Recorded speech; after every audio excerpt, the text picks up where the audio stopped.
நாங்கள் இப்போது கட்டுரை வினாக்களை பார்ப்போம். இதில் கட்டுரை வினாக்கள்ல முதலாவது வினா, சம உயர கோடுகளின் இயல்புகளை சுருக்கமாக விவரிக்குக. முதல் நாங்கள் ஒரு கட்டுரை வினா எழுதும் போது அதுக்கான வரைவிலக்கணம் கொடுக்கணும். அடுத்தது பிரதான விடயம் கொடுத்து அதன் விளக்கம். இப்போ நாங்கள் ஒரு கட்டுரை வினாவுக்கு வரைவிலக்கணம், பிரதான விடயம், விளக்கம் இவ்வளவும் கொடுக்கப்படும் பட்சத்தில் உங்களுக்கு முழு புள்ளிகளும் கிடைக்கும். அப்ப இப்போ உங்களுக்கு சம உயர கோடுகளின் இயல்புகளை சுருக்கமாக விவரிக்குக என்றுள்ள முதலாவது வரைவிலக்கணம். வரைவிலக்கணம் என்று பார்த்தா, சமமான ஏற்றத்தை கொண்ட புள்ளிகளை இணைத்து வரையப்படும் கோடு சம உயர கோடு. அப்ப அந்த வரைவிலக்கணம் கொடுத்திருந்தீங்கன்னா உங்களுக்கு ஒரு 20 புள்ளிகள் கிடைக்கும். அடுத்து இனிமேல் பிரதான விடயங்களுக்கு போவோம். இந்த பிரதான விடயங்களையும் விளக்கங்களையும் நாங்கள் அது ஒவ்வொரு விடயம் நீங்கள் தனிய விடயங்கள் எழுதி பிற விளக்கமும் கொடுக்கலாம், அல்லது ஒரே அடியாக ஒவ்வொரு விடயத்தையும் குறிப்பிட்டு விளக்கத்தை கொடுத்து கொண்டு போகலாம். இப்போ முதலாவது விடயத்தை நாங்கள் பார்க்கல, அதிக சாய்வான மலை உச்சியில சம உயர கோடுகள் மிக நெருக்கமாக அமைந்திருத்தல்.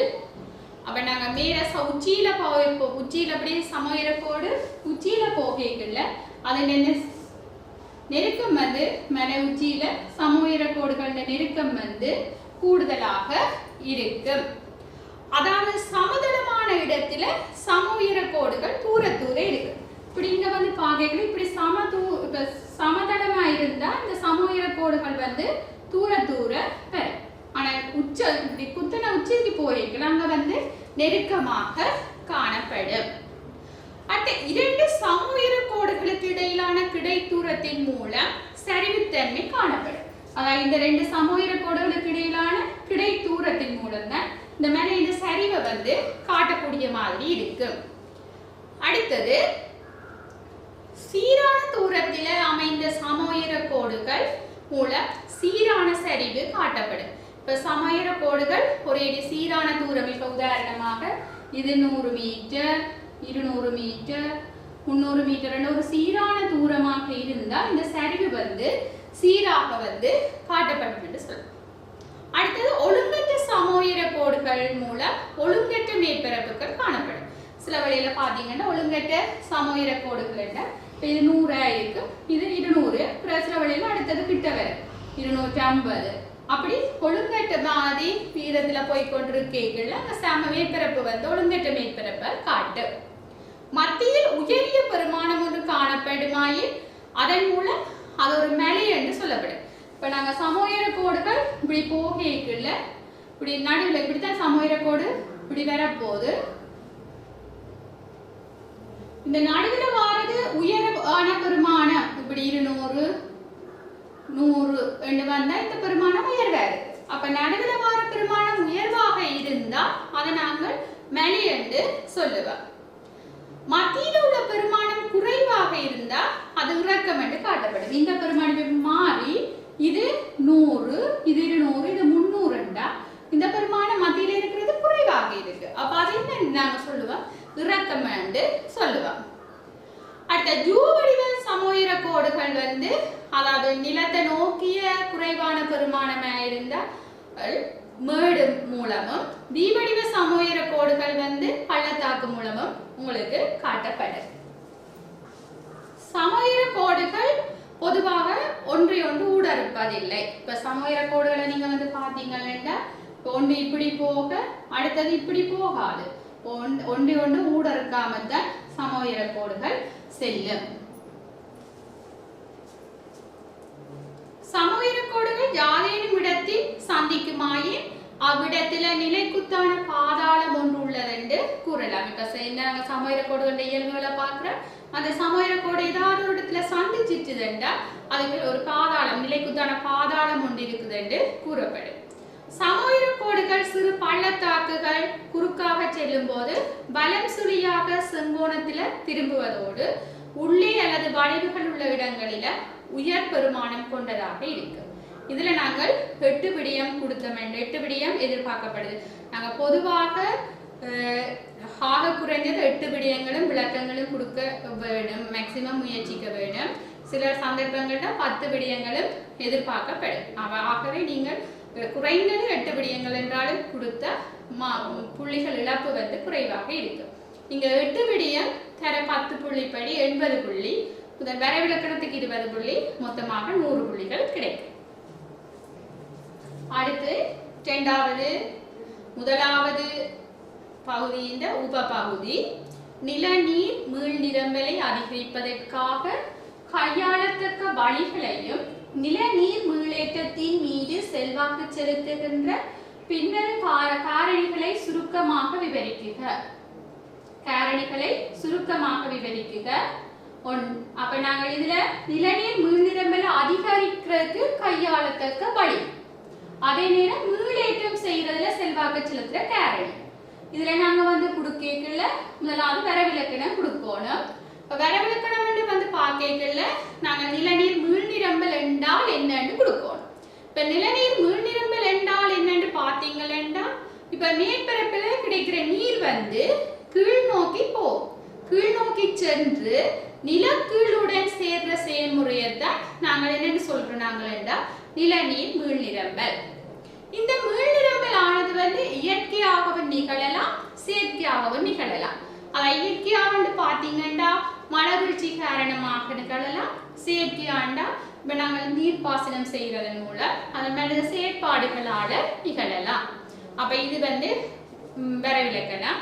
அடுத்து நாங்க வந்து பார்ப்போம் நிலநீர் மீள் நிரம்பலை அதிகரிக்கிறதுக்கு கையாளத்தக்க வழிகள்.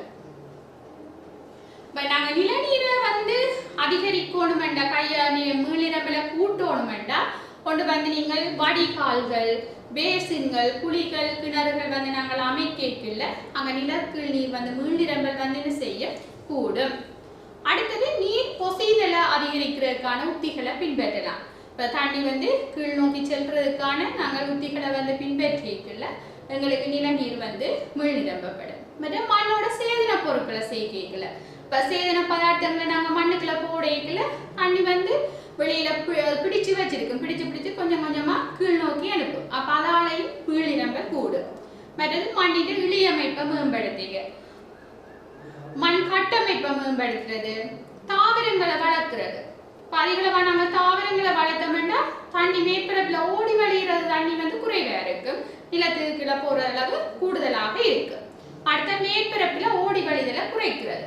இப்ப நாங்கள் எல்லாரும் இந்த முன்னுக்கு முற்றம் எல்லாம் இப்ப சிமெண்ட் ஃப்ளோரா போட்டு விட்டோம்னா மேற்பரப்புல விழுகிற தண்ணி எல்லாம் கீழே போகாம என்ன நடக்கும், எல்லாம் ஓடி வழிஞ்சு கடலை போய் சென்றடையும். ஆனா அப்படி நாங்க செய்யறதால எங்களோட நிலக்கீழ் நீரின் மீள் நிரம்பல் என்ன செய்யும், குறைஞ்ச ஒரு குறிப்பிட்ட காலத்துல எங்களுக்கு நீர் இல்லாம போயிடும். அப்ப நாங்க நீரின் மேற்பரப்புல ஓடி வழிகிறத வந்து நாங்க என்ன செய்யணும், குறைச்சோம்னா எங்களுக்கு நிலநீர் மீள் நிரம்பல் வந்து கூடுதலாக இருக்கு. அடுத்து தாவர வேர்கள் காரணமாக மண்ணின் நுண்ணுளத்தன்மை அதிகரிக்கிறதாலையும் நீர் பொசுகிற வீதம் வந்து கூடுதலாக இருக்கு.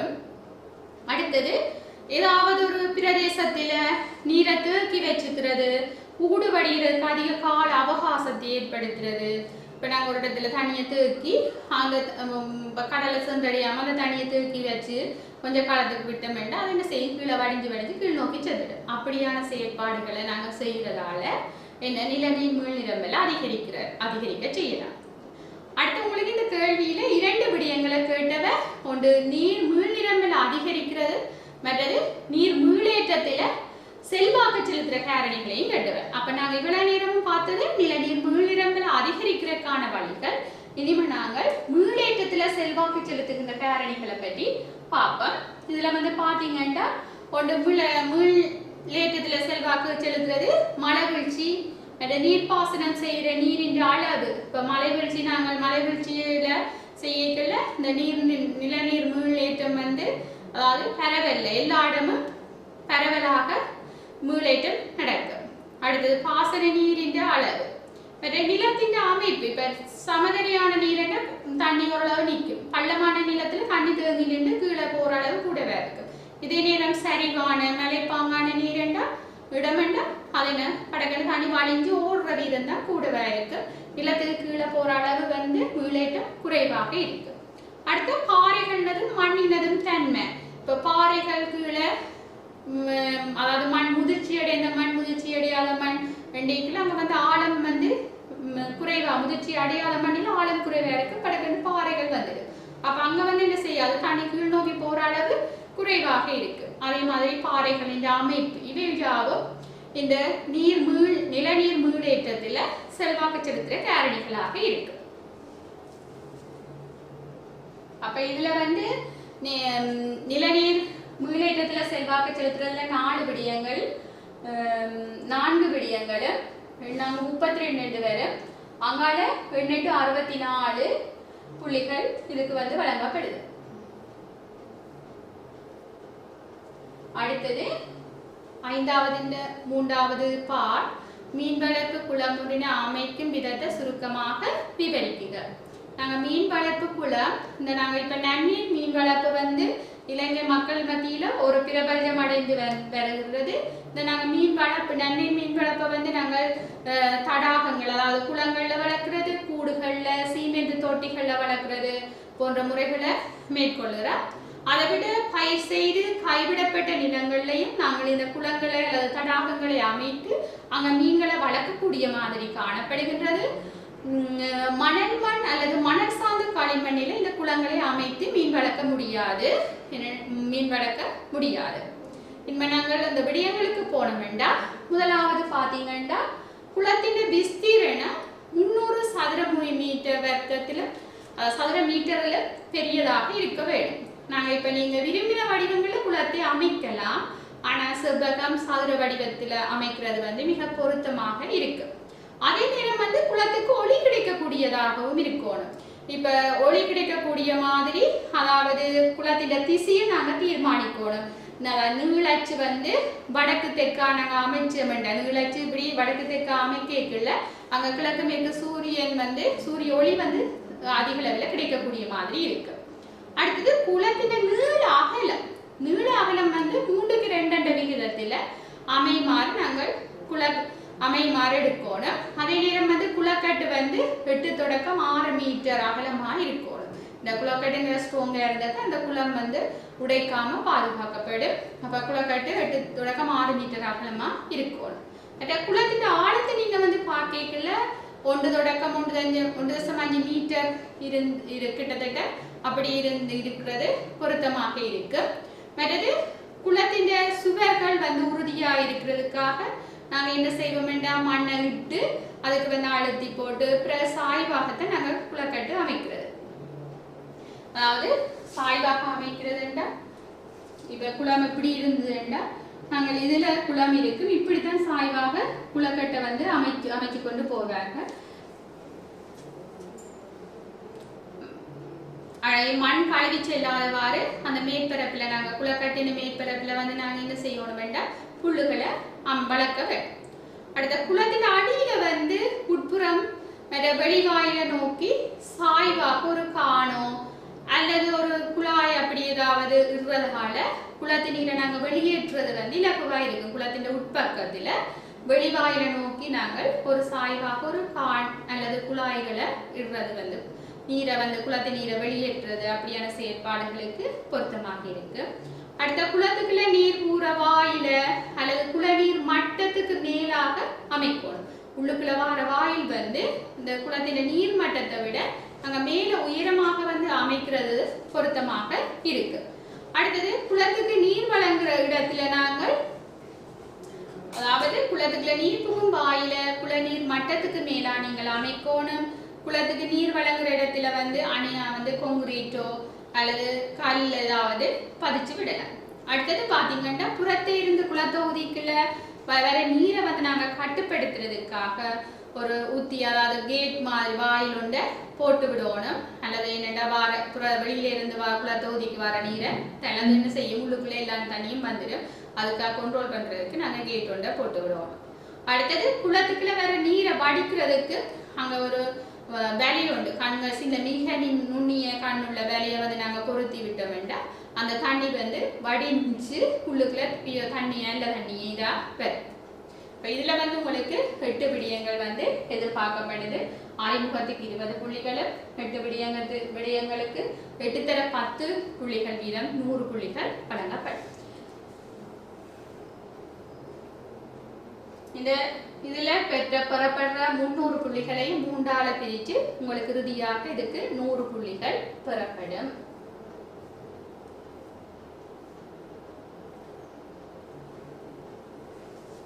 அடுத்த பெரிய வினாவின் முதலாவது உபவினா, பால் சார்ந்த உற்பத்திகளுக்காக அனுப்ப முன்னர் பதப்படுத்தும் விதம் தொடர்பாக தற்போது பயன்படுத்தப்படும் பொது தொழில்நுட்ப முறைகளை சுருக்கமாக விவரிക്കുക. அதாவது என்ன கேட்கிறோம் என்றால், நாங்கள் பால் சார்ந்த உற்பத்திக்கு நாங்கள் அனுப்புறதுக்கு முன்னர் என்ன செய்கிற தொழில்நுட்ப முறைகள். இப்போ உதாரணமாக நாங்கள் பாலை கொள்வனவு செய்து அதை வந்து பொருத்தமானவாறு சுத்திகரித்து தான் நாங்கள் என்ன செய்யணும், அங்கே பதப்படுத்துறதுக்கு அனுப்ப போகிறோம். இது தொடர்பாக வந்து தான் உங்களுக்கு இந்த வினாவில் கேட்கப்படுது.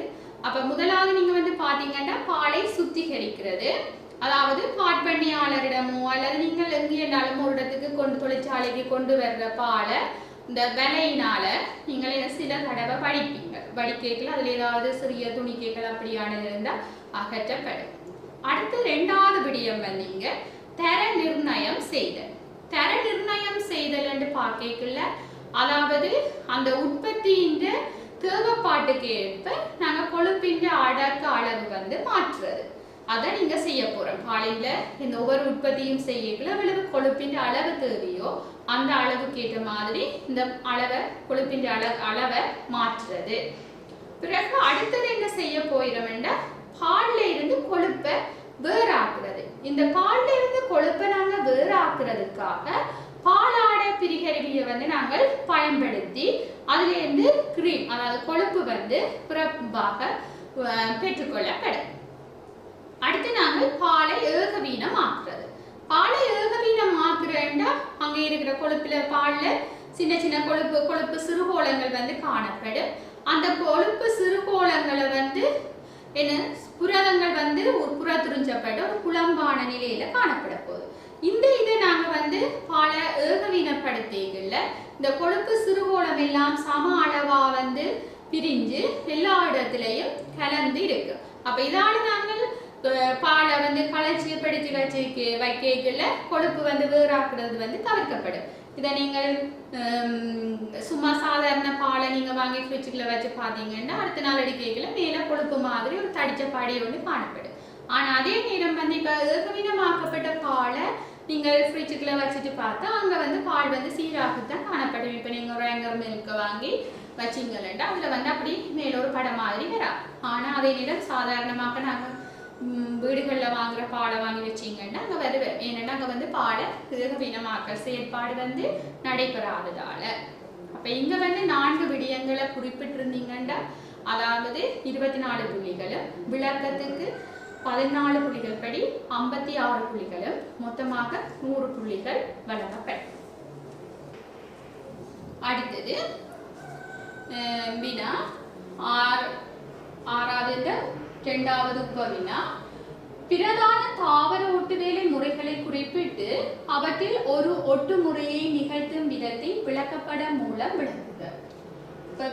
அப்ப நாங்கள் வந்து உங்களுக்கு ஏதாவது ஒட்டு முறையத்தான் உங்களுக்கு குறிக்க சொல்லி இருக்கிறேன். அதுல நாங்க வந்து முதலாவது ஒட்டுதல் என்றா என்னன்னு டெபினிஷன் கொடுப்போம். ஒட்டுதல் என்றா என்னன்னு பார்த்தீங்கன்னா, ஒரு வேர்த்தொகுதி இருக்கிற தாவரம் அதில நாங்க வேறொரு தாவரத்தின் ஒரு பகுதியை அல்லது ஒரு பகுதியோடு எடுத்து வந்து அந்த தாவரத்தை இணைச்சு அதை ஒரு புதிய ஒரு தாவரமாக வளர்த்தெடுக்கிறத நாங்க ஒட்டுதல் என்று சொல்ல போறோம். இங்க வந்து ஒட்டுதலை நாங்க வந்து பார்க்கல அரும்பொட்டுதல் கிளை ஒட்டுதல் என்று 2 வகையான ஒட்டு முறைகள் காணப்படுது. இதுல அரும்பொட்டுல எச்சொட்டு, துண்டொட்டு, டீயொட்டு ஏதாவது ஒரு ஒட்டு நீங்கள் இதுல விளக்கமாக கொடுக்கலாம். ஏன்னா உங்களுக்கு கேட்டது அவற்றை குறிப்பிட்டு ஒரு ஒட்டு முறையை விளக்க சொல்லு. அப்ப நீங்க அந்த ஒட்டு முறைகளை நீங்க குறிப்பிட்டீங்கன்னா உங்களுக்கு அதுக்குரிய புள்ளிகள் படி 2 தர 10 20 புள்ளிகள் கிடைக்கும். அந்த ஒரு முறையை விளக்க வேண்டி இருக்கு. அடுத்து நாங்க வந்து கிளையோட்டு முறைகள். கிளையோட்டு முறைகள்ல நீங்க வந்து பாக்கைகள்ல ஆப்பொட்டு, வில்லொட்டு, முடியொட்டு போன்றவை வந்து இருக்கிறது. இதுல நாங்கள் ஒட்டு முறையை விளக்குறத பார்ப்போம். இப்போ எச்சோட்டுன்னு பாத்தீங்கன்னா இது வந்து நாங்க முதல்ல அரங்கோட்டை நாங்க பாக்கைகள்ல எச்சோட்டு ஒரு தாவர தண்டு. இது வந்து வேறுள்ள ஒரு தாவர தண்டில நாங்க என்ன செய்ய போறோம் என்றால் எச்சோட்டு செய்ய போறோம். அதாவது எச்சின்ற வடிவத்துல இங்க நாங்கள் பட்டையை அகற்ற போறோம். பட்டையை அகற்றி போட்டு வேற ஒரு தாவரத்துல இருந்து எடுத்துக்கொண்டு வரப்பட்ட அரும்பை வந்து நாங்கள் இதுக்குள்ள வைப்போம். இதுக்குள்ள வச்சு கீழிருந்து மேல் நோக்கி வந்து நாங்க என்ன செய்வோம் என்றால் சுத்தி கட்டுவோம். கட்டி இந்த அரும்பு வந்து அரும்பில இருந்து ஒரு புதிய தாவரத்தை பெற்றுக்கொள்ள போறோம். இது வந்து எச்சோட்டு. இவ்வாறுதான் துண்டொட்டு, டீயோட்டு போன்றவை வந்து மேற்கொள்ளப்படும். அடுத்தது வந்து கிளையோட்டு. கிளையோட்டுல வந்து நாங்கள் ஆப்பொட்டை வந்து பார்க்கல ஒரு ஆப்பொட்டை நாங்கள் எடுத்தோம்னா ஒரு வேர் தொகுதியுள்ள தாவரத்துல அதோட பகுதியை வந்து நாங்கள் தாவரம் ஒன்று இருக்குது அந்த பகுதியை வந்து நாங்கள் வெட்டுவோம். வெட்டி போட்டு அதை ரெண்டாக பிளப்போம். இந்த தாவரத்தை ரெண்டாக பிளப்போம். பிளந்து போட்டு வேற ஒரு தாவரத்தின் கிளையை வந்து நாங்கள் எடுத்து அதை வந்து வி ஷேப்ல அதாவது ஆப்பு வடிவத்துல இந்த கிளைய வெட்டுவோம். இந்த கிளையை ஆப்பு வடிவத்துல வெட்டி அதாவது இந்த இதுக்குள்ள வந்து கொண்டு வந்து வெட்டின 5 சென்டிமீட்டர் ஆழம் வரையும் நாங்கள் வெட்டுவோம். இந்த ஆப்பை இதுக்குள்ள செருகி போட்டு அதாவது இப்ப செருகியாச்சு இந்த வி மாதிரி இதுக்குள்ள செய்யும். இதை நாங்கள் என்ன செய்ய போறோம்? இதை கீழிருந்து மேல் நோக்கி சுத்தி கட்டணும். ஏன் நாங்க கீழிருந்து மேல் நோக்கி சுத்தி கட்டணும்? மேலிருந்து கீழா கட்டக்கூடாதுன்னு பாத்தீங்கன்னா மேலிருந்து கீழா சுத்தினோம்னா தண்ணி வந்து ஓட்டுக்குள்ள போயிடும். அப்ப அதுக்காக நாங்கள் தண்ணி உள்ளுக்குள்ள போகாம இருக்கிறதுக்காக கீழிருந்து மேல் நோக்கி கட்ட வைப்போம். சரி, அப்ப இதுல நாங்க ஏதாவது ஒரு ஒட்டு முறையை நீங்க விளக்கினா போதுமானதா அதுக்குரிய படத்தையும் விட அதுக்குரிய புள்ளிகள் பெறுவதற்காக. அடுத்த வினா, புதிய உணவொன்றினை சந்தையில் அறிமுகம் செய்யும் போது பின்பற்ற வேண்டிய செயல்முறையின் அடிப்படையான படிமுறைகளை சுருக்கமாக விவரிக்குக. இப்ப நாங்கள் ஒரு புதிய உணவு உற்பத்தி செய்கிறீர்கள், அதை நீங்க சந்தைக்கு அறிமுகம் செய்ய போறீங்க. அப்ப சந்தைக்கு அறிமுகம் செய்வதற்கு முன்னர் நீங்கள் என்னென்ன படிமுறையை பின்பற்ற வேண்டும் என்று பார்த்தீங்கன்னா, முதலாவதாக நாங்கள் சந்தை கேள்வி, அந்த பொருள் தொடர்பான சந்தை கேள்வியை மதிப்பீடு செய்வோம். அந்த பொருள் தொடர்பாக இப்போ உதாரணமா நீங்க ஒரு பிஸ்கெட்டை உற்பத்தி செய்கிறீங்கன்னா அந்த பிஸ்கெட் வந்து சந்தையில அந்த பிஸ்கெட்டுக்கான கேள்வி எப்படி இருக்குது என்றது மதிப்பீடு செய்வீங்க. இந்த கேள்வி தொடர்பாக மதிப்பீடு செய்வதற்காக நாங்கள் வினா கொத்துக்களை வந்து பயன்படுத்தலாம், அல்லது கலந்துரையாடல், நேர்காணல், அவதானிப்பு அப்படியான மாதிரியோட வினாக்கொத்தை வழங்கி இப்படியான செயற்பாடுகள் மூலம் சந்தையில அந்த உணவுக்கான கேள்வியை அறிந்து கொள்ளலாம். அடுத்து இரண்டாவது மூலப்பொருட்களை தெரிவு செய்தல். இந்த மூலப்பொருட்களை நாங்கள் தெரிவு செய்யும் போது அந்த மூலப்பொருட்களில் இருக்கின்ற போசனை பொருட்கள், அடுத்தது அந்த மூலப்பொருள் கிடைக்கின்ற தன்மை, இலகுவாக கிடைக்கக்கூடிய மாதிரி இருக்கணும், விலை குறைவாக இருக்கணும், அப்படியான விடயங்களை நாங்கள் கவனத்தில் கொள்ளணும். ஒரு பொருளை நாங்கள் மூலப்பொருளை தெரிவு செய்து போட்டு அது இங்க கிடைக்கிற அளவு குறைவா இருக்கும், விலை கூடவான ஒரு பொருளை தெரிவு செய்து நாங்கள் உற்பத்தி செய்ய வலிக்கின்றோம், எங்களுக்கு கஷ்டமா இருக்கும், நஷ்டத்துலாம் போகும். அப்ப நாங்கள் மூலப்பொருளை தெரிவு செய்யல அதுல கிடைக்கிற தன்மை, அடுத்தது விலை என்பவற்றை மற்ற போசனை என்ற அளவு என்பவற்றை கருத்துல கொள்ளணும். அடுத்தது உணவு விகித சூத்திரம் உருவாக்கல். உணவு விகித சூத்திரம் வந்து உருவாக்கல நாங்கள் முதலாவது வந்து பண்புத்தர பரிசோதனை வந்து உணவின் பண்புத்தர பரிசோதனைகளை வந்து மேற்கொள்ளணும்.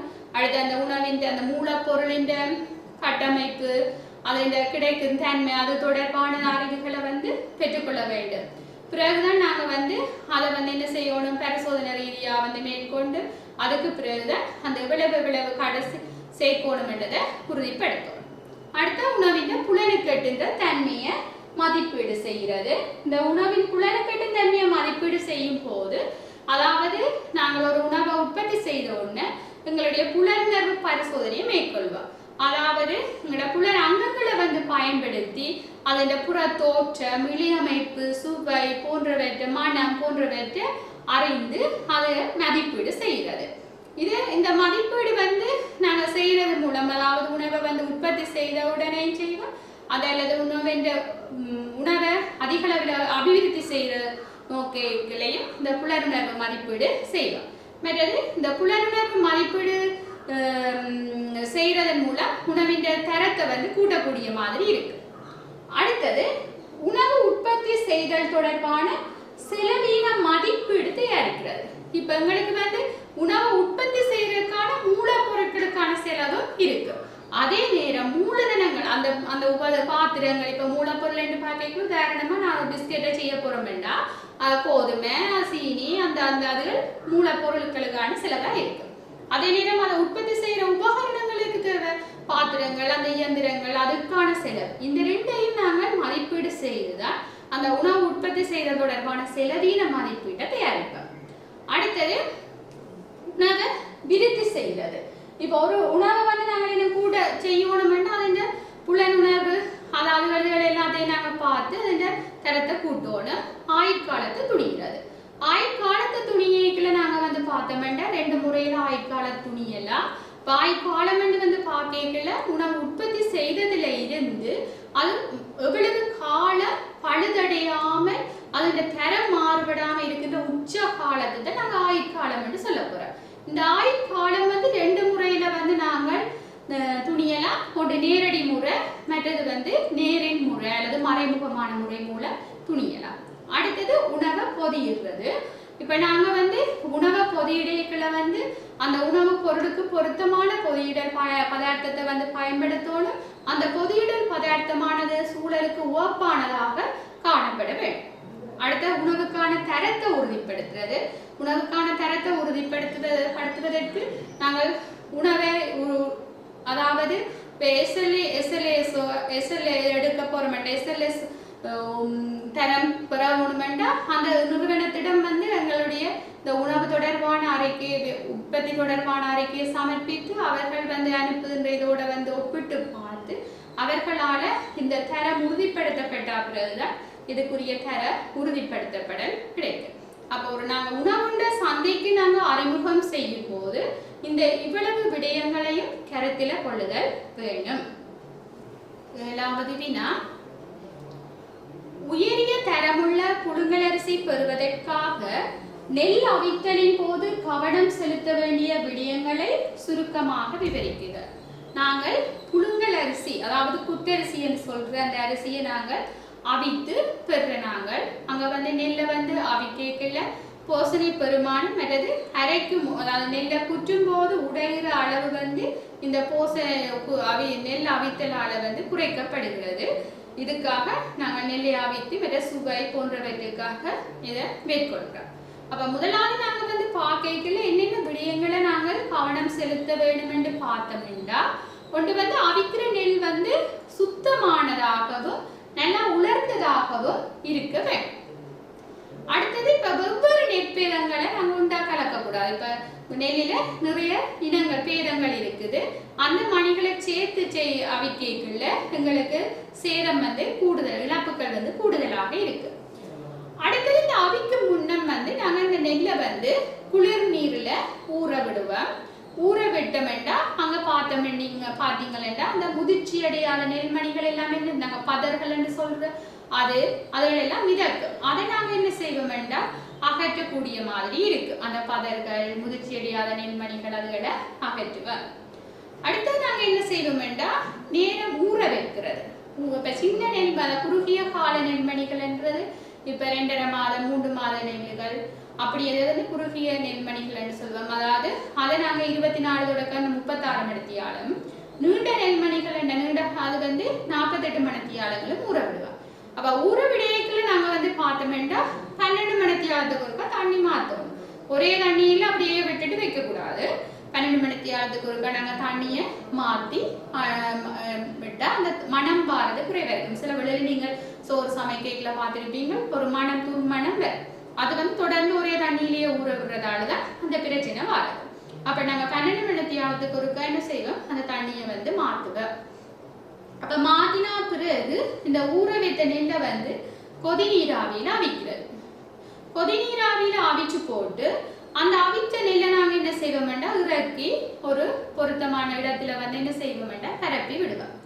அப்ப பரப்பி பரப்பி விட்டா பிறகு அதுல இருக்கிற நெல்லில இருக்கிற ஈரழிப்பு எல்லாம் அகற்றின பிறகு நெல்லை உலர்த்தி பெற்றுக்கொள்ளக்கூடிய மாதிரி இருக்கும். நீர் அகற்றப்பட்டு அதாவது அவித்த நெல் பெற்றுக்கொள்ளப்படும். பிறகு இந்த அவித்த நெல்லை நாங்கள் மில்லில கொடுத்து ஆலையில கொடுத்து குற்றி அதாவது புழுங்கல் அரிசியாக பெற்றுக்கொள்ளுவோம்.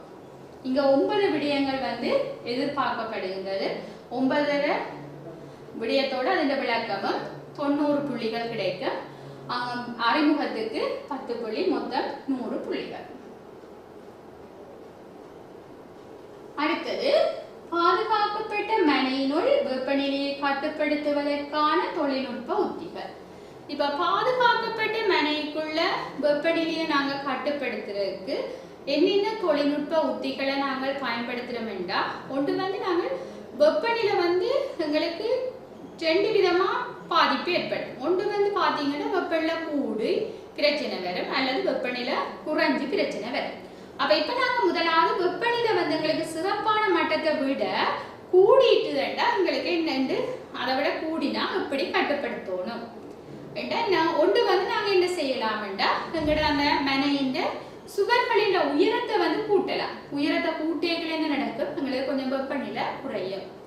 அடுத்து நீங்க மேல அசையத்தக்க லூவர்களை பொருத்துறது, கூரையில திறக்கத்தக்க மாதிரி அந்த கூரையின் அமைப்புல பொருத்தி விடுறது. அதாலையும் நாங்கள் என்ன காற்றோட்டத்தை வரக்கூடிய மாதிரி இருக்கும். பகல நாங்க திறந்து விடையங்கள் அங்க காற்று வர்றதால வெப்பநிலையை வந்து நாங்க கொஞ்சம் குறைக்கக்கூடிய மாதிரி இருக்கு. மற்றது நிழல் வேலை. அப்ப நிழல் வேலைகளை நாங்க வந்து பயன்படுத்துறது, அல்லது ஒரு திரைச்சீல போல அந்த நிழல் வேலைகளை வந்து செப்பம் செய்து வச்சிருந்த வேண்டாம், அப்படியானது செய்யறதால எங்களுக்கு என்ன வெப்பநிலையை குறைக்கலாம். அடுத்து நாங்க பார்க்கல இப்ப கிடைச்சுவர்கள்ல நிழல் வேலைக்கு பதிலாக வந்து நாங்கள் 35-70% வெப்பத்திலேயே அலுமினேட் அப்படியானதுன்றது, மற்றது திரைச்சீலைகளை கிடியா வந்து செப்பம் செய்யறது அப்படியானதுகள் செய்யலாம். அல்லது வெளியெழுத்துற பேனுகள் வெளிப்படுத்துற பேனுகளை வந்து பொருத்துறதால, மற்ற குளிர்காற்று நாங்க பெறணுமெண்டா நீர் தேரைகளை வந்து மனைக்குள்ள விசுறது, மற்றது மென்பனி போல தண்ணியை விசுறது, இப்படியான செயற்பாடுகள் மூலம் வந்து நாங்கள் என்ன அந்த மனையின் வெப்பநிலையை குறைக்கலாம். அதை விட ஏசி ஊட்டி விடுறது, இப்படி சில செயற்பாடுகளை மேற்கொள்வதன் மூலம் வந்து குறைக்கக்கூடிய மாதிரி இருக்கு. அடுத்தது வெப்பநிலையை வந்து குறைவடையும் போது அதனை சீராக்குற கையாளத்தக்க தொழில்நுட்ப உத்திகளை நாங்க வந்து பார்க்கல. இப்ப வெப்பநிலைங்களுக்கு குறைஞ்சிட்டுது, அப்ப கொஞ்சம் கூட்டணும். அப்ப இதுக்கு வந்து நாங்கள் மூடுபட இடலாம். மூடுபடைன்னு இல்லத்துல போடுறது, இல்லத்துல போட்ட விடைகள்ல அங்க வந்து பட்டு நாங்கள் பொழுத்தின் அப்படியானது அதை போட்டு விட்டோம்னா அங்க பட்டு வெப்பம் வந்து தெறிக்கைகளை வந்து கொஞ்சம் வெப்பல்ல கூடவாக இருக்கு. மற்ற சுவர்களின் உட்புறத்துல கடுமையான நிற பூச்சிகளை வந்து பூசி விடலாம். வெப்ப சுருள்களை உள்ளுக்குள்ள வந்து பயன்படுத்திகளை வெப்பத்தை கூட்டக்கூடிய மாதிரி இருக்கு. அடுத்த குழாய்களின் வழியா வெந்நீர் கொதி நீராவி செலுத்துறது, இப்படியான செயற்பாடுகள் மூலம் வந்து நாங்க வெப்பநிலையை கூட்டக்கூடிய மனைகளை கூட்டக்கூடிய மாதிரி இருக்கு. இதுல 4 விடயங்கள், மேல வெப்பநிலையை குறைக்கிறதுல 6 விடயங்கள், மொத்தம் 10 விடயங்கள். அதுல 10 × 10 100 புள்ளி கிடைக்கும்.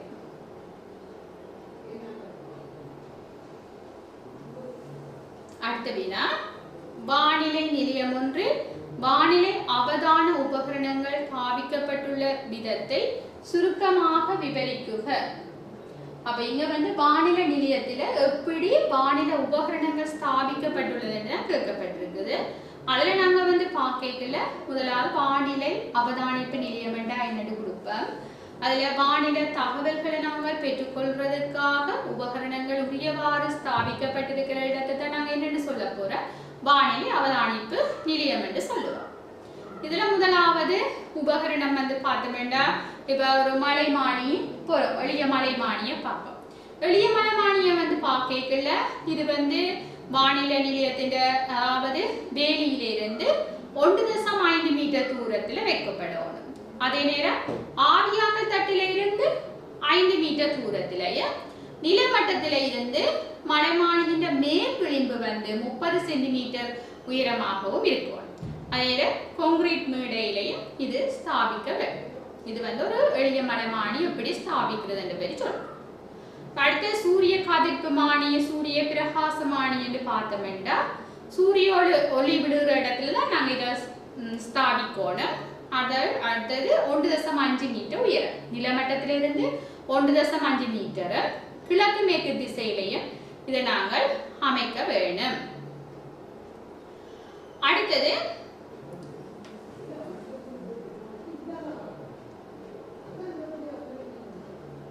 ஸ்டீவன்சன் திரியல்களை நாங்கள் வந்து பார்க்கல ஸ்டீவன்ஸ் உயர்வு வெளி வெப்பமானி உயர்வு வெப்பமானி இழுகு வெப்பமானி ஈர உலர் குமிழ் வெப்பமானி போன்றவை வந்து ஸ்டீவன்சன் திரைகளை அமைக்கப்படும். ஏனென்றால் இதுக்குள்ள வந்து நேரடியாக ஒளி விழுகிறதை தவிர்ப்பதற்காக இவைகளை நாங்கள் ஸ்டீவன்சன் திரைகளை வைப்போம். அடுத்தது அனிலமானி காட்டு திசை காட்டி போன்றவற்றை வந்து பார்க்கல நிலமட்டத்தில இருந்து 10 மீட்டர் உயரத்தில் அமையுமாறு பொருத்தலாம். எங்களோட விவசாய வானிலை நிலையத்துல வந்து 2 மீட்டர் உயரத்துல பொருத்தப்படும். சில வேளையில காட்டு திசை காட்டி காட்டு அனிலமானி எல்லாம் வெவ்வேறு தேவைகளுக்காக வெவ்வேறு உயரங்களையும் பொருத்தப்படுகின்றன. அடுத்த வினாவுக்கு வருவோம். அரிமர நற்காப்புக்காக கையாளப்படும் உத்திகளை சுருக்கமாக விவரிக்குக. இப்ப நாங்கள் அரிமர நற்காப்பு அதாவது அரிமரத்தை நாங்கள் கனகால நீண்ட காலத்துக்கு பாதுகாப்பதற்காக நாங்கள் அரிமர நற்காப்பு செய்கிற நாங்கள் அதுக்கான முதலாவது டெஃபினிஷன் கொடுப்போம். அரிமர நற்காப்பு என்பது இப்போ நாங்கள் ரசாயன பொருட்களை வந்து நாங்கள் பயன்படுத்தி அரிமரத்தில் வந்து சேதத்தை ஏற்படுத்துகிற உயிரியல் காரணிகள் அவற்றால் ஏற்படுற தாக்கத்தை இழிவடவாக்குறதுக்காக மேற்கொள்ளப்படுற ஒரு செயற்பாட்டத்தை நாங்கள் அரிமர நற்காப்புன்னு சொல்லுவோம். இந்த அரிமர நற்காப்பு வந்து அதாவது செய்யப்படுற முறைகள் வந்து ஒன்று வந்து தூரிகையினால பூசுதல். இப்போ தூரிகையினால பூசுதல் என்று நீங்க வந்து பார்க்கல இது ஒரு எளிமையான இலகுவான முறையாகும். இப்போ நீங்க வந்து பார்த்தீங்கன்னா அதாவது ஒரு சேதன கரைப்பான்களை பிரஷ்ஷால தூரிகையால் எடுத்து அந்த மரங்கள்ல வந்து அதாவது உலர்ந்த சுத்தமான உலர்ந்த மரங்கள்ல பூசுவாங்க. அந்த பூசுறதன் மூலம் சில தடவைகள் பூசுறதன் மூலம் அந்த மரத்தை வந்து நாங்கள் என்ன செய்யலாம் நீண்ட காலம் பாதுகாக்கக்கூடிய மாதிரி இருக்கு. இது ஒரு இலகுவான முறையாக காணப்படுது. இங்க வந்து நாங்கள் சேதன கரைப்பான்களையோ அல்லது கிரியோசைட்டுகளை வந்து பயன்படுத்தி இலகுவா வந்து பாதுகாக்கக்கூடிய மாதிரி இருக்கு. அடுத்து இரண்டாவது முறை வந்து விசிறல் முறையில நற்காப்பு செய்கிறது. விசிறல் முறை வந்து நாங்கள் வந்து பார்க்கல அந்த எந்த இடத்துல இருக்குதோ அதே இடத்துல வச்சு அதாவது அங்கே அந்த இருக்கிற இடத்துல அந்த அரிமரத்தை நற்காப்பு செய்கிறது தான் இந்த முறையாக காணப்படுகிறது. அதாவது இங்கே வந்து கரைக்கப்பட்ட சேதன கரைப்பான்களை வந்து விசிறல் மூலம் அந்த அரிமரங்களுக்கு விசிறுவதன் மூலம் அந்த அரிமரங்கள் பாதுகாக்கப்படும். அடுத்தது ஆழ்த்துதல் வந்து நற்காப்பு கரைசலுக்குள்ள வந்து நாங்கள் அரிமரத்தை வந்து ஆழ்த்த போறோம். அங்கே ஆழ்த்தி சில நிமிடம் அதாவது 3 நிமிடத்துல இருந்து சில மணித்தியாலம் வரையும் மரங்களுக்கு மரம் வேறுபடலாம். சில மணித்தியாலங்கள் ஊற விட்டு பிறகு அமர்த்தி வைச்சா பிறகு திருப்பி மேலே எடுத்து நற்காப்பு செய்கிறது. அடுத்தது வெப்ப குளிர் முறை. இந்த வெப்ப குளிர் முறையை நாங்கள் வந்து பார்த்தோம்னா அரிமரத்தை வந்து நற்காப்பு கரைசலுக்குள்ள இட்டு வெப்பமேற்ற போறோம். 80 வரை வெப்பமேற்றுவோம். பிறகு வந்து அதை குளிர்விக்கிறது. இந்த குளிர்விக்கிறதுக்கு வெப்பமேற்றுறது குளிர்விக்கிறதுக்கு நாங்கள் 2 பாத்திரங்களை வந்து பயன்படுத்தி அதுக்குள்ள ஒன்றுக்குள்ள வெப்பமானதை மற்றது குளிராகவும் வச்சு வெப்ப குளிர் முறையை மேற்கொள்ளக்கூடிய மாதிரி இருக்கு. அடுத்தது பரவ செய்கிறது. இந்த பரவ செய்கிற முறை வந்து ஈரடிப்பான அரிமரத்துக்கு தான் இந்த முறை பயன்படுத்தப்படும். கிட்டத்தட்ட ஒரு 50 விதமான ஈரடிப்பு இருக்கணும். அப்போ நாங்கள் மரத்தை தரைச்சி 24 மணித்தியாலத்துக்குள்ள இந்த அரிமரங்களுக்கு நாங்கள் இந்த சேதன கரைப்பான்களை அதாவது போரிக் ஆசிட் போன்றவற்றை நாங்கள் விட்டு ஒன்றுக்கு மேலே 1 மரங்களை அடுக்கி வைப்போம். ஏனென்றால் அந்த மேற்பரப்பு வந்து உலர்றதை வந்து தடுக்கிறது மூலம் அவை வந்து என்ன செய்யும், அந்த மேற்பரப்புல பூசப்பட்ட சேதன கரைப்பான்கள் உள்ளுக்குள்ள வந்து ஊடுருவி சேர்ந்து. அப்ப அதுக்காக நாங்கள் மேற்பரப்பை உலர்றதை தவிர்க்கிறதுக்காக ஒன்றுக்கு மேல ஒன்று அடுக்கி வைக்கணும். அடுத்தது அமுக்கு மற்றும் வெற்றிட பரிகரிப்பு முறை. இப்ப நாங்க அரிமரத்துக்கு நற்காப்பு பொருளை வந்து புகுத்தேக்கல, அந்த அரிமரத்துக்குள்ள இருக்கிற உள்ளுக்குள்ள கலங்களின் அமுக்கத்தை குறைக்கிறதோட புற அமுக்கத்தை அதிகரிக்கிறது மூலம் வந்து இந்த நற்காப்பு பொருளை வந்து துரிதமாக அரிமரத்துக்குள்ள உடுப்புக செய்யக்கூடிய மாதிரி இருக்கு. இது வந்து அரிமர நற்காப்பு முறைகள். இதுல வந்து நாங்கள் 6 விடியம் அதுக்கு விளக்கமும் கொடுத்துருக்கோம். அப்ப மொத்தமா 6×15 90 புள்ளிகள் கிடைக்கும். வரவிலக்கணத்துக்கு 10 புள்ளிகள், மொத்தமாக 100 புள்ளிகள்.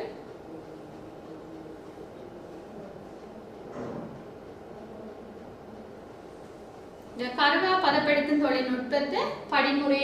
தொழில்நுட்பத்தை படிமுறையாக சுருக்கமாக விவரிக்க கேட்கிறேன். இப்ப கருவா வந்து இலங்கையின் பொருளாதார முக்கியத்துவம் வாய்ந்த ஒரு சிறு ஏற்றுமதி பயிராக வந்து காணப்படுது. இந்த கருவாவை வந்து அந்த படிமுறையை நாங்க நோக்கிக்கல, தோலை வந்து முதலாவது சுரண்டுவோம். தோலை சுரண்டி அதாவது கருவா மரத்தில இருந்து இந்த வேறாக்கி பெற்று, இப்ப கருவா மரத்திலிருந்து நாங்க தடிகளை வந்து எடுத்து வெட்டி கொண்டு வந்து தடிகள்ல மேற்பரப்பில் இருக்கிற கபில நிற பட்டையை வந்து நாங்க சுரண்டி அதை நீக்குவோம். பிறகு வந்து பட்டையை நைக்கிறது. இந்த பட்டையை நைக்கிறேன்னு பார்த்தோம்னா ஒரு பித்தளை கோல் அல்லது ஒரு உபகரணம் கொண்டாலும் இந்த பட்டையை போட்டு இப்படி நைட்டு விடுவோம். மூன்றாவது நாங்க வந்து பார்க்கல பட்டையை வெட்டி தண்டில இருந்து அதை வேறாக்கி கொள்ளுறது. தண்டு இப்படி இருக்கு, இந்த பட்டையை வெட்டி போட்டு அந்த தண்டை இப்படி நாங்க வேறாக்கி பட்டையை புறம்பா எடுப்போம். அப்ப அது கருவா தடியின் ஒரு அந்தத்தில இருந்து மறு அந்தம் வரையும் நாங்க நெடுக்க அப்படி நிறுத்தாதான் நாங்க பட்டையை பிளக்க போறோம். அதுல வயிற பகுதிக்கிடையே கத்தி முனிய புகுத்தி ஒரு பகுதி அளவுக்கு பட்டியை பேர்த்து அதை நாங்க தளர்த்தி 2 அரை பகுதியாவோ அல்லது முழு பட்டியாவோ கலட்டிக்கொள்ளலாம். சில வழியில வைரம் முழுவா இருந்தா அப்படியே கலர் இல்லாம இருக்கு, பரவாசியா அல்ல முழுசா அப்படி கலட்டி கொள்ளக்கூடிய மாதிரி இருக்கு. அடுத்து கருவா சுருள்களை வந்து நிரப்புறது. அப்ப கருவா சுருள்களை நிரப்புறேன்னு இப்ப நாங்க வெட்டி வச்சுக்கிறது தானே அந்த பட்டைகள். அந்த வெட்டி எடுத்த பட்டையை வந்து நாங்க ஒன்றுக்குள்ள ஒன்றா வச்சு அதை சுருளாக்கி அதை நிரப்பி வைப்போம்.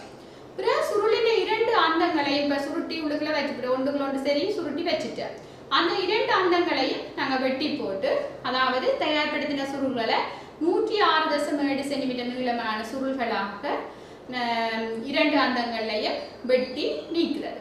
பிறகு நாங்க என்ன செய்ய போறோம், உலர்த்துற கருவா பெட்டியை வந்து இளங்காட்டில 4 தொடக்கம் 7 நாட்கள் வந்து உலர்த்தி போட்டு அடுத்தது பொதியிட செய்வோம். இவ்வளவு விடயங்களை இங்க வந்து குறிக்கப்பட வேணும். அதுல 7 விடயம் அதோட விளக்கம் சேர்த்து மொத்தமா உங்களுக்கு அங்க அறிமுகத்துக்கு 9 புள்ளிகளும் இதுல 91 புள்ளிகளுமாக 100 புள்ளிகள் கிடைக்கும். அதாவது 8வது 3வது உபவினா செயல்முறைகளை தன்னியக்கமயப்படுத்தும் போது செய்நிரலாக்க தர்க்க கட்டுப்பாட்டு முறைமை மற்றும் நுண்கட்டுப்பாட்டு முறைமை ஆகியவற்றுக்கு இடையிலான வேறுபாடுகளை பட்டியலிடுக.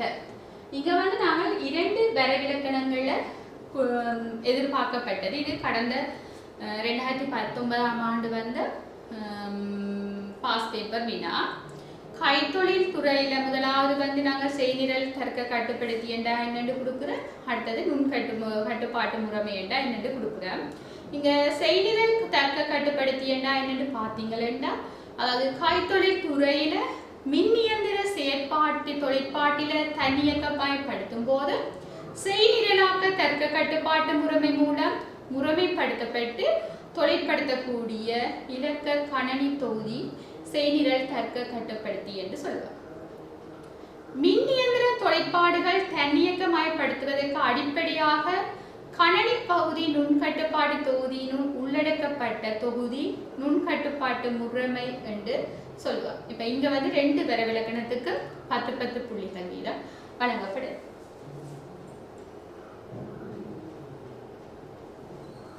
இந்த செய்நிரல் தர்க்க கட்டுப்படுத்திக்கும் நுண்கட்டுப்பாட்டு முறைமைக்கும் இடையிலான வேறுபாடை வந்து பார்க்கல. முதலாவது வந்து நாங்க பார்த்தோம்னா, ஒன்று வந்து செய்நிரல் தர்க்க கட்டுப்படுத்தியில நாங்க வந்து பார்க்கல கைத்தொழில் துறையில் இயந்திர உபகரணங்களை கட்டுப்படுத்துவது போன்ற மின் பொறியியல் தன்னியக்கவாக்க கட்டுப்பாட்டுக்கு பயன்படுத்தக்கூடிய தொகுதியாக இந்த செய்நிரல் காணப்படுது. அதே நுண்கட்டுப்பாட்டு முறைமையை நாங்கள் பார்த்தோம்னா சின்னதாக விளையாட்டு பொருட்கள் சிறிய இலத்திறனி உபகரணங்கள்ல தான் நாங்கள் இந்த நுண்கட்டுப்பாட்டு முறைமையை பயன்படுத்துகிறோம். அடுத்த ரெண்டாவது இந்த செய்நிரல் தர்க்க கட்டுப்படுத்தியில அதாவது இடைமுகப்பு மூலம் நாங்கள் இலகுவா செய்நிரலாக்கம் செய்யக்கூடிய மாதிரி இருக்கு. ஆனா நுண்கட்டுப்பாட்டு முறையில பாத்தீங்கன்னா இந்த செயல் நிரல்படுத்தல் கொஞ்சம் கஷ்டமா இருக்கு. அங்க செய்நிரல் மொழிகள் தொடர்பான அறிவெல்லாம் இந்த நுண்கட்டுப்பாட்டு முறைமைக்கு அவசியமாக காணப்படுது. அடுத்த மூன்றாவது விடயம் செய்நிரலாக்கத்துக்குரிய வீச்சினால பயன்பாடு மட்டுப்படுத்தப்பட்டிருக்குது செய்நிரல் தர்க்க கட்டுப்படுத்தியில. ஆனா நுண்கட்டுப்பாட்டு முறையில பாத்தீங்கன்னா இங்க அடிப்படை செய்நிரல் மொழி ஒன்றின் மூலம் எல்லை இல்லாத ஒரு பெரிய வீச்சு செயற்பாடுகளையும் இந்த நுண்கட்டுப்பாட்டு முறையில நாங்கள் ஒழுங்குபடுத்தக்கூடிய மாதிரி இருக்கு. செய்நிரல் நாலாவது செய்நிரல் தர்க்க கட்டுப்படுத்தி கரட்டுத்தன்மைக்கு பயன்படுத்த முடியும். ஆனா நுண்கட்டுப்பாட்டு முறை கரட்டு பாவனைக்கு நாங்கள் பயன்படுத்துறது கொஞ்சம் கடினமாக இருக்கு. ஐந்தாவது செய்நிரல் தர்க்க கட்டுப்படுத்தி விலை அதிகம் என்றதால சிறிய இலத்திரனியல் உபகரணங்களை பயன்படுத்த இயலாது. ஆனா நுண்கட்டுப்பாட்டு முறைமை அதுக்கு செலவார பணம் குறையுது. ஆகவே நாங்கள் மிகச்சிறிய உற்பத்திகளுக்கு எல்லாம் இதை பயன்படுத்தக்கூடிய மாதிரி இருக்கு. அடுத்தது இந்த ஆறாவது வெளிச்சூழல் காரணிகளால் கட்டுப்படுத்தின சாமிக்கு இந்த தொழிற்பாட்டுக்கு ஏற்படக்கூடிய தாக்கம் இங்க செய்நிரல குறைவாக இருக்கு. ஆனா நுண்முறையில புறச்சூழல் காரணிகளால சாமிக்க தொழிற்பாட்டுக்கு ஏற்படுற தாக்கம் கூடவாக இருக்கு. அடுத்த நீடித்துழைக்கும் தன்மை அதிகமாக செய்நிரல்ல காணப்படும். நுண்கட்டுப்பாட்டு முறையில நீடித்துழைக்கிற தன்மை குறையுது. எட்டாவது முன்னேற்றப்பட்ட பிரதான சுற்றுக்களை செய்நிரல்ல உள்ளடக்கி காணப்படும். ஆனா நுண்முறை கட்டுப்பாட்டு தொகுதியில பிரதானமற்ற சுற்றுக்களுக்கு மேலதிகமாக இணைக்கப்படல் வேண்டும் காணும். அப்ப இதுல 5 வேறுபாடுகள்லாம் உங்களுக்கு கேட்கப்பட்டது. 5 வேறுபாடுகளுக்கும் 16 படி 80 புள்ளிகள் வழங்கப்படும். அடுத்தது 9வது வினா தொழிற்சாலைகள் கட்டளை சட்டத்தில் அடக்கப்பட்டுள்ள அடிப்படையான விடயங்கள் தொடர்பாக சுருக்கமாக விவரிப்புகள். உங்களுக்கு தொழிற்சாலைகள் கட்டளை சட்டத்தை பற்றி அதில் இருக்கிற அடிப்படையான விடயங்களை தான் கேட்கணும். அப்ப முதலாவது நாங்கள் தொழிற்சாலை கட்டளை சட்டம் என்றா அந்த பார்க்கல. இப்ப இலங்கையில அதாவது தொழிற்சாலைகள்ல சேவையாற்ற ஊழியர்களின் உடலுள்ள ரீதியில நிகழ்ற விபத்துக்களுக்கு இருந்து ஊழியர்களை பாதுகாக்கிறதா இந்த சட்டத்தின் பிரதான நோக்கமாக இருக்குது. அப்ப இதன் நோக்கம் பார்க்கல ஊழியர்களை பாதுகாக்கிறதா இந்த நோக்கம். இதுல என்னென்ன விடயங்களை சொல்லப்படுதுன்னு பார்த்தீங்கன்னா இதுல தொழிற்சாலையுடன் ஆரம்பிக்கல என்னென்னத்தை நாங்க பின்பற்றணும் என்று பார்த்தோம்னா ஒன்று கட்டடத்துக்கு அனுமதி பெறணும். கட்டடத்துக்கு நாங்கள் எப்படி அனுமதி பெறலாம்டா அந்த இடத்தின் பிரதேசமோ அல்லது மாவட்ட தொழிற்சாலையில இருக்கிற பரிசோதக எந்திரியரோ அல்லது ஒரு பிரதான தொழிற்சாலை பரிசோதக எந்திரியர் அல்லது தொழில் ஆணையாளர்கிட்ட இதை நாங்கள் கட்டடத்துக்கான அனுமதிக்கான இதை சமர்ப்பித்து நாங்கள் அனுமதி எடுப்போம். அடுத்தது ஊழியர்களின் பாதுகாப்பு அவையின் சுகாதாரம் அது மாதிரி கட்டடம் திட்டமிட அந்த பாதுகாக்கக்கூடிய மாதிரி கட்டடங்கள் திட்டமிடப்பட்டு இருக்கும். அடுத்தது தொழிற்சாலை ஒன்றினை ஆரம்பித்த பிறகு அங்க சேவகச்சாரனர் என்னென்ன நிபந்தனைகளை பேணி வரணும் என்று பார்த்தீங்கன்னா தொழிற்சாலையை சுத்திகரிக்கிற முறைகள் எப்படி என்னென்ன மாதிரி தொழிற்சாலைகள் சுத்திகரிக்கப்படணும், அங்க என்னென்ன நிபந்தனைகள் பேணி வரணும், நலனும்பல் வசதிகள் எப்படி இருக்குது, அசையும் பகுதிகள் அதாவது அசையும் பகுதிகள் தண்டுகளோ பெர்சில்கள் கம்பிகள் நாடாக்கள் அப்படியானது அதாவது எப்படி பேணணும் பராமரிக்கணும், அப்படியானது எப்படி பாதுகாத்து மறைப்பிட்டு வைக்கணும், அது எப்படி செயற்படணும் என்ற தொடர்பாக இதுல கூறப்பட வேண்டும். அடுத்து எதிர்பாராத விதமா தீப்பற்றலோ அல்லது மின்தாக்கம் அப்படியான சந்தர்ப்பங்கள்ல என்ன முற்பாதுகாப்பு உத்திகள் என்னென்ன செய்யணும் என்ற விடயங்கள் சொல்லப்பட்டிருக்கு.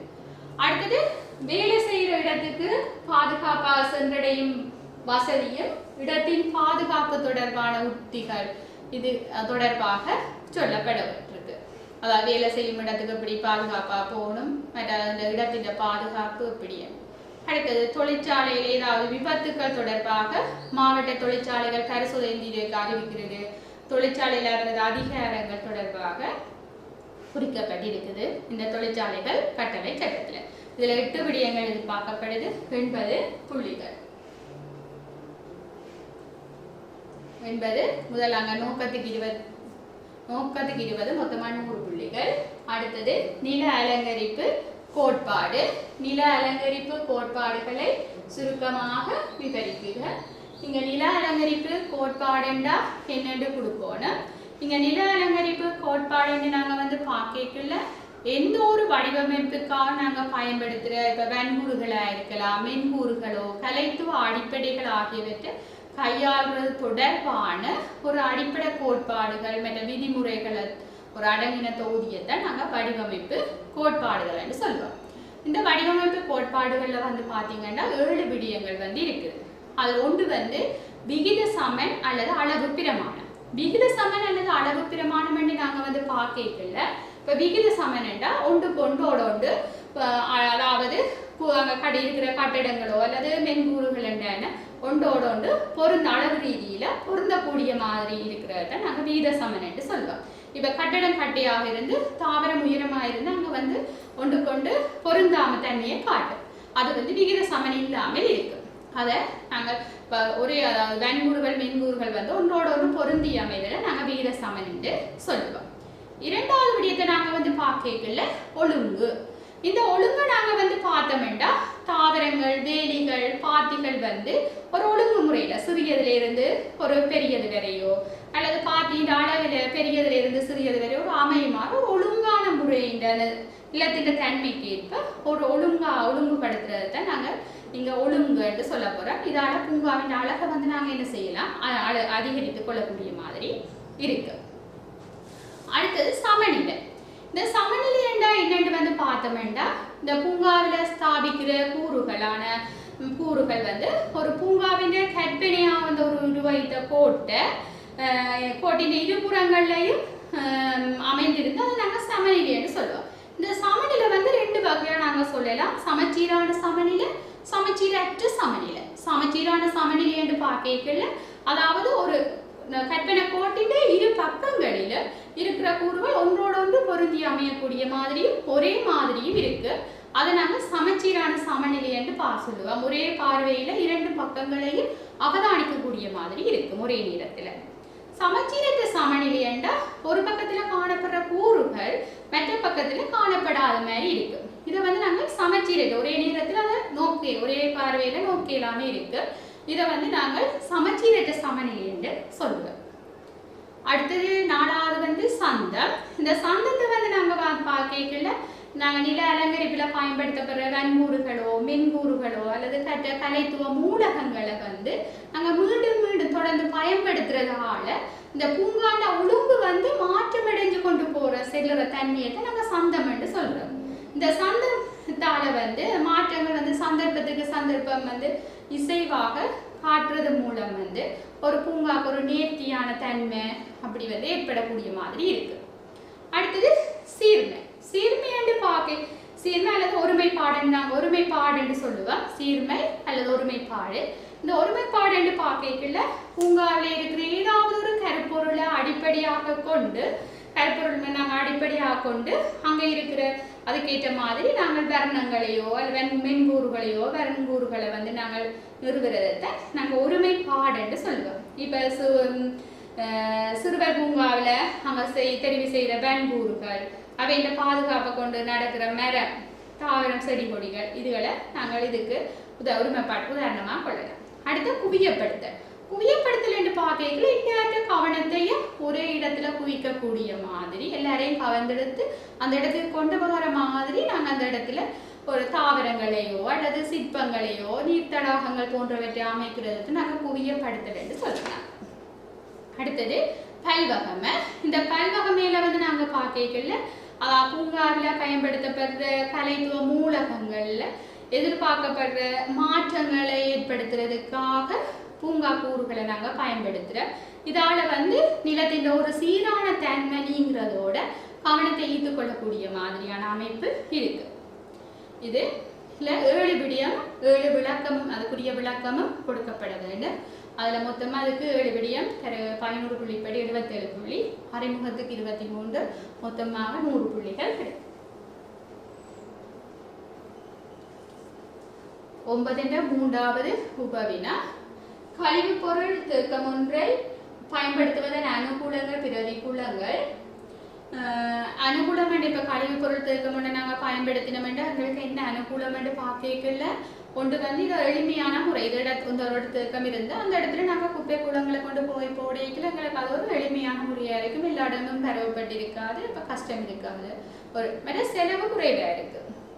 அடுத்து மீதிகள் வெளியேற்றப்படுறீங்க அந்த இடத்துல போய் அதை வந்து நாங்கள் வேறு ஒரு இதை வந்து வாயுக்களை பெற்றுக்கொள்ளுவாங்க. அப்படியானதால மீதிகள் வந்து வெளியேற்றப்படாது. மற்றது பயன்படுத்தாத நிலையில் உள்ள எல்லா காணியை நாங்கள் இதுக்கு பயன்படுத்தலாம். இப்போ ஒரு பயன்பாடற்ற ஒரு கரையாக இருக்கிற ஒரு காணியை நாங்கள் இதுக்கு பயன்படுத்தக்கூடிய மாதிரி இருக்கு. மற்ற உற்பத்தி ஆகிற மெதேன் வாயுவை நாங்கள் எரிபொருளாக வந்து பயன்படுத்தலாம். இது இந்த அனுகூலங்களாக வந்து காணப்படுது. பிரதிகூலம் வந்து நாங்கள் வந்து பார்க்கல. இப்போ பாரிய நிலப்பரப்பு தேவை. நாங்கள் இப்போ ஒரு நகரத்தில் கொண்டே தான் நாங்கள் கழிவு தேக்கம் கொண்டு அமைச்சோம்னா அடுத்த வீட்டுக்குள்ள மனம் வரும். அப்போ அப்படியான பிரச்சனைகள் எல்லாம் வரும். அப்போ அதால் பாரிய நிலப்பரப்பு இங்கே தேவைப்படுது. மற்ற துர்மணம் வந்து ஒரு பிரச்சனையாக இருக்கும். அப்போ கிட்ட சின்ன காணி இருக்கிறார்கள் இது அமைக்கல, அதே மணக்கும் அப்படியான பிரச்சனைகளால் இது அமைக்கல. அப்போ துர்மணம் ஒரு பிரச்சனை இருக்கு.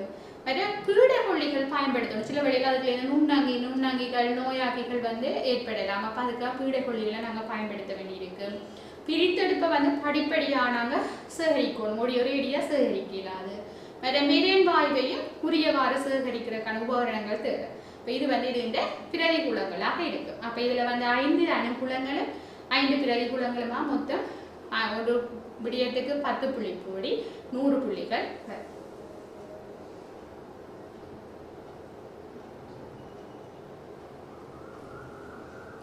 10வது வினாவின் முதலாவது உபவினா மண்ணின் இழையமைப்பானது உயிர் முறைமைகள் சார்பாக முக்கியத்துவம் பெறும் விதத்தை சுருக்கமாக விவரிக்கிறது. அப்ப இங்க வந்து மண்ணின் இழையமைப்பு என்றா என்னன்னு பார்ப்போம். மண்ணின் இழையமைப்பு என்றா என்னன்னா மண்ணில இருக்கிற மணல், அடையல், களி, துணிக்கைகளின் சார்பளவிலான விகிதம் தான் மண்ணின் இழையமைப்பு. அப்ப இப்பதான் வெளியினாலும் உங்களுக்கு 20 புள்ளி கிடைச்சு. அப்ப இது எப்படி உயிர் முறைமைகள்ல முக்கியத்துவம் பெறுதுன்னா கேள்வி. ஒன்று வந்து பார்த்தோம்னா வடிகால் அமைப்பு பற்றிய விளக்கம். அதாவது நாங்கள் வடிகால் அமைப்பு பற்றி விளக்கம் வேண்டாம். இப்போ நான் களிப்பாங்கான மண்ணின் வடிகால் அமைப்பு எப்படி இருக்கு, நலிவாக இருக்கு. ஆனால் மணற்பாங்கான மண்ணின் வடிகால் அமைப்பு படக்கண்டு தண்ணி வந்து விட்டோன்னு படவரண்டு கீழே வழிஞ்சு ஓடி. அப்போ மீன் வளர்ப்பு குளம் அமைக்கிறதுக்கு எந்த மண் பொருத்தமாக இருக்கு, களிப்பாங்கான அமைப்பில் இருக்கிற மண் வந்து பொருத்தமானதாக இருக்கு. அப்போ அந்த வடிகால் அமைப்பு அறிகிறதுக்கு எங்களுக்கு இழை அமைப்பு தேவை. 2வது விடயம் வந்து பார்த்தீங்கன்னா மண்ணில நீர் பற்றி வைக்கும் கொள்ளளவை தீர்மானிப்பது. மண்ணில நீர் பற்றி வைக்கும் கொள்ளளவை நாங்கள் தீர்மானிக்கணும். இப்போ தண்ணி களியிலையும் மணலையும் தண்ணியை விட்டீங்கன்னா இந்த மண்ணில தண்ணி கூட நிற்கும். இப்போ களிப்பாங்கான மண்ணில மேற்பரப்புல நீங்கள் தண்ணியை விட்டீங்கன்னா அதில் பிடிச்சு வச்சு கொண்டிருக்கிறதால தண்ணி மேலே நிற்கும். மணல்ல வந்து பார்த்தீங்கன்னா தண்ணியே இருக்கா, கீழே வடிஞ்சு ஓடும். அப்போ களிப்பாங்கான மண்ணின் மேற்பரப்பளவு உயர்வாக இருக்கிறதால நீர் பற்றி வைக்கிற அளவு வந்து எப்படி இருக்கு, கூடவாக இருக்கு. ஆனால் மணற்பாங்கான மண்ணின் வந்து நீரை பற்றி வைக்கிற தன்மை வந்து குறைவானது. அப்போ நாங்கள் நீர்ப்பாய்ச்சல் ஆயுதம் வந்து எப்படி இருக்கு, மணல் பாங்கான மண்ணுக்கு நீர்ப்பாய்ச்சல் நீர் ஆயுதம் வந்து குறைவாக இருக்கு. அடுத்தது மனித காற்றூட்டம். இந்த மனித காற்றூட்டம் பற்றிய அறிவை நாங்கள் பெறுறதுக்காகவும் எங்களுக்கு வேண்டாம். மணற்பாங்கான மண்ணின் நுண்துளை தன்மையானது வந்து களிப்பாங்கான மண்ணின் நுண்துளையை விட உயர் சார்பளவில் உயர்வாக இருக்கு.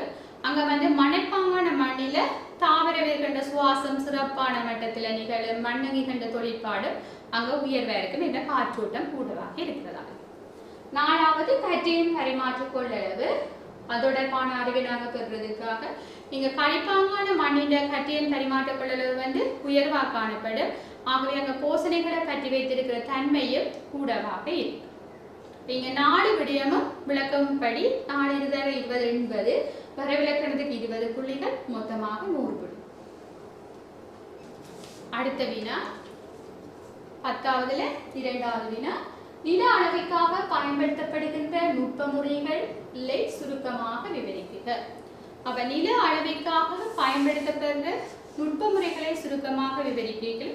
முதலாவது நில அளவு என்றால் என்னன்னு பார்ப்போம். நில அளவு என்றால் என்னென்றா புவி மேற்பரப்பிலேயோ அல்லது புவியின் உட்பகுதியிலேயோ அல்லது புவிக்கு மேலான ஒரு பகுதியில உள்ள ஒரு புள்ளி ஒன்றின் ஒரு சார் அமைவை தீர்மானிக்கிறது நாங்கள் நில அளவு என்று சொல்வோம். அல்லது இப்படியும் சொல்லலாம், அதாவது நிலைக்குத்து தூரம், கிடைத்தூரம், திசை ஆகியவற்றை அளந்து அந்த புள்ளிய நிலைப்படுத்தலத்தை நாங்கள் நிலை அளவு என்றும் சொல்லலாம். இதுல ஏதாவது ஒரு வரைவிலக்கணம் நாங்கள் கொடுக்கணும். இங்க நாங்கள் நில அளவையில பயன்படுத்தப்படுற நுட்ப முறைகள் என்று பார்க்கல. முதலாவது தளபீட நிலமுறை. தளபீடம் என்றா என்னென்று பார்த்தோம்னா, இப்போ என்ன தளபீட முறை என்றைக்குல அங்க தளபீடம் வேறு சில உபகரணங்களை நாங்கள் பயன்படுத்தி நிலப்பகுதியில் அமைந்திருக்கிற வெவ்வேறு பொருள்களின் அமைவு தொடர்பான அளவீடுகளை பெறப்படுறத நாங்கள் என்ன தளபீட முறை என்று சொல்றாங்க. இந்த தளபீட முறையில 3 முறையில அளக்கலாம். ஒன்று ஆரை அளவு முறை, முக்கோண வாக்கல், நகர்த்தும் அளவு முறை போன்ற முறைகள்ல நாங்கள் தளபீடத்துல நிலப்பரப்பை அளக்கக்கூடிய மாதிரி இருக்கு. அடுத்தது சங்கிலி முறை. சங்கிலி முறை நில அளவை நாங்க பார்க்கல. அதாவது ஏக பரிமாண அளவீடுகளை மாத்திரம் பெற்று நிலத்தை நாங்கள் முக்கோணங்களாக பிரித்து காணியின் அளவை அளக்குறது, நிலத்தை அளவு செய்யறது தான் நாங்கள் சங்கிலி நில அளவு என்று சொல்றாங்க. அடுத்தது திசை காட்டி முறை நில அளவு. இந்த திசை காட்டி முறை நில அளவை நாங்க பார்க்கல. அதாவது அரிய திசை காட்டி ஒன்றிட நாங்க பயன்படுத்துவோம். இங்க திசை காட்டி முறையில அரிய திசை காட்டி ஒன்றினை பயன்படுத்தி ஏதாவது ஒரு கோட்டின் திசை கோல, அதாவது அந்த கோடு வடக்குல இருந்து வலம் சுழியாக அமைக்கிற கோணத்தை அளக்கிறது மூலம் தான் இது திசை காட்டி முறையில நாங்கள் நில அளவு செய்வோம். இதுல மிகப்பெரிய நிலங்களை அளக்கிறதுக்கு இந்த முறையை நாங்கள் பயன்படுத்தக்கூடிய மாதிரி இருக்கு. அடுத்த முறை தியோடலைட். தியோடலைட் நாங்க பார்க்கல. இங்க கிடைத்தள கோணங்கள், நிலைக்குத்து தள கோணங்களை அளந்து காணியின் பரப்பை அளக்கக்கூடிய மாதிரி இருக்கு. இப்ப இலகுல சென்றடைய முடியாத மட்டங்கள்ல இருக்கிற மரத்தின் உயரங்களை அளக்கிறதுக்கு எல்லாம் இந்த முறையை பயன்படுத்தக்கூடிய மாதிரி இருக்கு. அடுத்தது இலத்திரனியல் முறை. இலத்திரனியல் முறையை நாங்க பார்க்கல. ஏக பரிமாண கோட்டு அளவீடுகள், கோட்டு அளவீடுகள் தான் நாங்கள் பெறப்படும். அதுல இருந்து 2 புள்ளிகளுக்கு இடையிலான தூரத்தை நாங்கள் நேரடியா வாசிப்பு மூலம் பெற்றுக்கொள்ளக்கூடிய மாதிரி இருக்கு. அதாவது ஒரு இடத்துல இருந்து அந்த ஒரு அலை ஒன்று போல் அதில் பட்டு எவ்வளவு தூரத்தை அளக்க போறோமோ அந்த அதில் வைக்கிற கோல்ல பட்டு தெரிச்சு இங்க வர்றது மூலம் அந்த தூரத்தை அளக்கக்கூடிய மாதிரி இருக்கு. அடுத்தது ஒளிப்படவ அளவு முறை. இந்த ஒளிப்படவ அளவு முறையில நாங்க பார்க்கல. ஆகாய விமானத்துல ஒரு பொருத்தப்பட்ட கேமரா மூலம் அந்த குறித்த பிரதேசத்தை ஒளிப்படம் பிடிக்கும். அப்புறம் அந்த ஒளிப்படம் கணனியில இருக்கிற கம்ப்யூட்டர்ல இருக்கிற ஒரு விசேடமான மென்பொருள் ஒன்றினால முப்பரிமாண படமாக உருவாக்கப்படுற முறை தான் இந்த ஒளிப்பட அளவு முறை. அடுத்தது ஜிபிஎஸ். ஜிபிஎஸ் முறையை நாங்க பார்த்தோம்னா 4 செய்மதிகளால தரப்படுற தரவுகள் மூலம் அந்த இடத்தின் அளவை குறிக்கிற முறை தான் ஜிபிஎஸ். அதை விட ஜிஎன்எஸ்எஸ் இருக்குது. அது புவியில சூழ உள்ள ஒழுக்குகள்ல ஸ்தாபிக்கப்பட்டுள்ள செய்மதிகள் தொகுதி மூலம் தகவல்களை பெற்று ஒரு நிலத்தின் தனி அமைவை துணிகிறதுக்கு அந்த முறை பயன்படுத்தி கொள்ளக்கூடிய மாதிரி இருக்கு. இதுலயும் நாங்கள் 5 பற்றி 5 விடயத்தை கொடுத்து அதை விளக்கி இருந்த வேண்டாம். 5 விடயத்தை 16 பெருக்கணும் 80 புள்ளிகள் கிடைக்கும். அடுத்தது இறுதி வினா. 4 அடிப்பு இயந்திரத்தின் தொழிற்பாட்டை சுருக்கமாக விவரிக்குக. இப்ப உங்களுக்கு இங்க கேட்கப்பட்டது 4 அடிப்பு இயந்திரத்தின் தொழிற்பாடு. அதுல நாங்க 4 அடிப்பு இயந்திரத்துல என்ன நடக்குது, நாங்க நடக்கிற கோட்பாட்டை பார்த்தோம்னா 4 அடிப்பு எஞ்சினால ஒரு தொழிற்பாட்டு சக்கரம் பூர்த்தி ஆகிறதுக்கு ஒரு சக்கரமாண்டு பூர்த்தியாக அங்க வந்து ஆடுதண்டு வந்து உருளைக்குள்ள வந்து 4 தடவைகள் மேலையும் கீழையும் இடையேயும் செல்லிக்குள்ள உருளையில ஆடுதண்டு 2 தடவை மேல் கீழ் மட்டங்களவுக்கு இடையே செல்லும் என்றதான் இந்த கோட்பாடை சொல்றோம். அதுல முதலாவது அடிப்பை நாங்க வந்து பார்க்கல உறிஞ்சல் அடிப்பு. இந்த உறிஞ்சல் அடிப்புன்னு நாங்க என்னன்னு பார்த்தோம்னா இங்க வந்து என்ஜின் வந்து சுழலே இல்ல உறிஞ்சல் வால்வு வந்து இந்த உறிஞ்சல் அடிப்புல வந்து என்ஜின் சுழலேக்குள்ள உறிஞ்சல் வால்வு திறக்க போகுது. உறிஞ்சல் வால்வு திறக்கேக்குள்ள வெளிப்படுத்தும் வால்வு வந்து என்ன செய்ய போகுதுன்னா மூடிய நிலையில தான் இருக்கு. அப்ப ஆடுதண்டு முசலம் வந்து மேல் நிற மையத்துக்கு கீழ் நிற மையம் வரையும் செல்லும். அப்ப பிறகு எரிபொருளும் வளியும் சேர்ந்த கலவை வந்து எங்க வரப்போகுது உருளைக்குள்ள வரும். அப்ப இதுதான் உறிஞ்சல் அடிப்புல நடக்கிறது. அதாவது என்ஜின் வந்து சுழலும், உறிஞ்சல் வால்வு திறக்கும், வெளிப்படுத்தல் வால்வு மூடிய நிலையில இருக்கு, ஆடுதண்டு முசலம் வந்து மேலுற மையத்திலிருந்து கீழுற வரையும் செல்லும். அப்ப எரிபொருளும் வளியும் வந்து என்ன செய்ய போகுது இந்த உருளைக்குள்ள வரும்.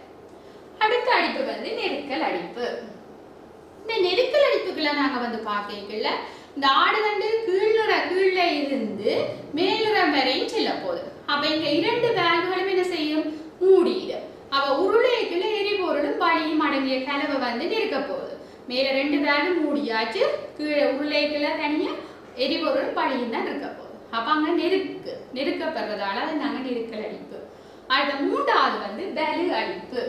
இந்த வலு அடிப்பு வந்து பாத்தீங்கன்னா 2 வால்வுகளும் வந்து மூடிய நிலையில இருக்கேக்கல ஆடுதண்டு மேலெல்லை அடைஞ்சோன்னு அங்க தீப்பொறி ஸ்பார்க் பிளக்னு சொல்ற தீப்பொறி சரியால தீப்பொறி ஒன்று விடுவிக்கப்படும். அந்த தீப்பொறி விடுவிக்கப்பட்டோன்னு இந்த நெருக்கின எரிபொருள் அங்க நெருக்கல் அடிப்புல நெருக்கி வச்சுக்கிற எரிபொருளும் இந்த வளிக்கலவையும் என்ன செய்யும் தகனம் அடைய போகுது.